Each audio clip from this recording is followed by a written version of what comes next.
fire, engine 41, rescue 41, engine 97, rescue 97, light force 27, light force 78, EMS 5, science.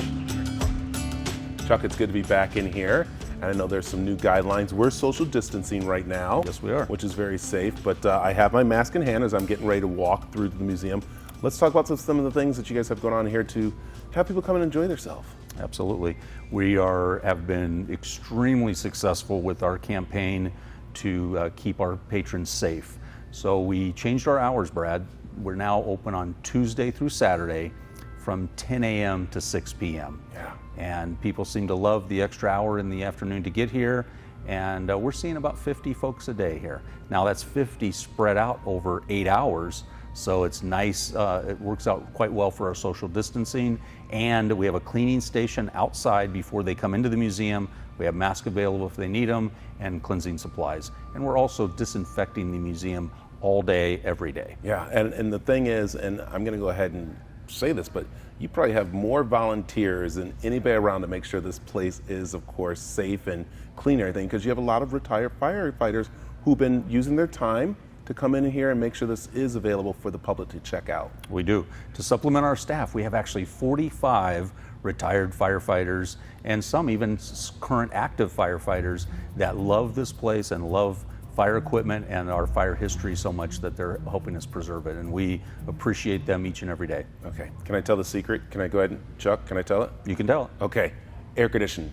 It is 100 and something outside right now. 112 outside. This is great that you guys have air conditioning here, and it is how big? Well, this gallery here is one of 5 galleries, and altogether they add up to about 35,000 square feet. Right now, we know it is campy season. I'm looking at getting an RV, getting out there, but I want to make sure I'm safe. So there's an area in here that you really recommend people to come in and see it, and I know I'm going to head over there in a minute, but that area is? Our Wildland Gallery.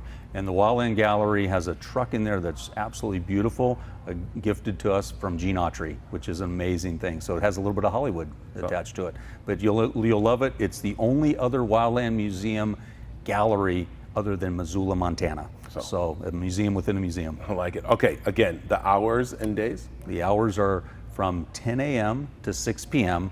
Tuesday through Saturday. I like that. Okay, I'm throwing on my mask right now. Let's do that. And let's head over to that gallery. All right, thank you. Mark, I will say this is probably a very important part of the museum, especially right now as we're seeing people get out to go camping, getting out to nature, which, you know, is great and everything, but you really need to know about some history of our forest preserve and the people who fight the fires out there, and that's what this gallery is all about. It is. We like to think of this as kind of a museum within a museum.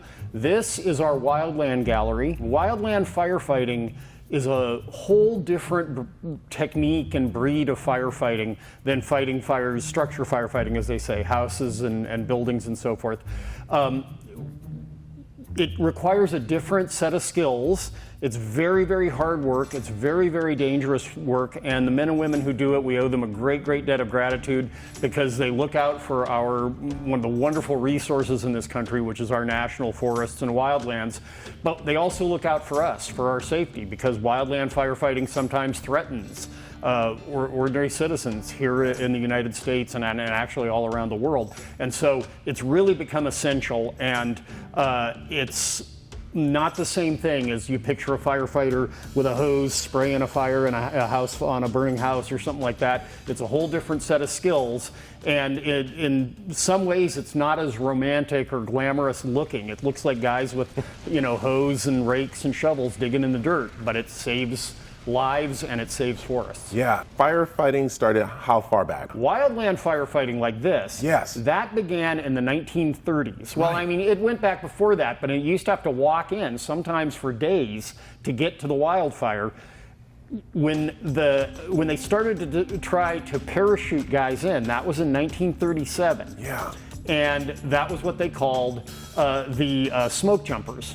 And it was a very controversial, very new program at the beginning.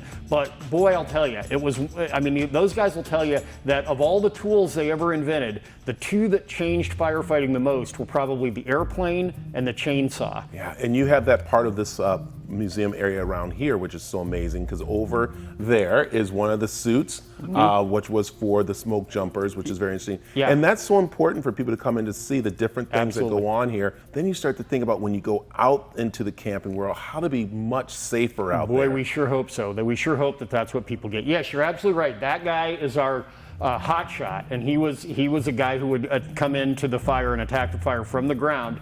The guy down there was from Missoula, Montana, and that's one of the original smoke jumper suits that would have gone all the way back to the 1937 when that program started. We're very proud of that suit because it was featured on the TV show Mysteries in the Museum. Today, this smoke jumper uniform is on display at the Hall of Flame Fire Museum in Phoenix, Arizona. It serves as a symbol of the brave men who made the country's stunning wilderness safer for millions. All right, what am I wearing here? Well, you're wearing one of the old school helmets that they would have worn, and you know, if what they call a snag, like a burned out tree that a big chunk of branch or something that fell down, you know, you would hope that would give your head a little bit of protection. Now they have superior helmets to that now, but I have to say it looks very fashionable on you. You wear it well. So, also what's great about this part of the museum is that there's a little bit of Hollywood history in here, isn't there? There is. Something else we're very proud of, one of my favorite trucks in the whole museum is Pumper G there, which served the Topanga Canyon area of Los Angeles back when it was a much more remote area. That's a Wildland truck, but it was found on the property of the great Gene Autry, the great cowboy star and singer and later baseball team owner.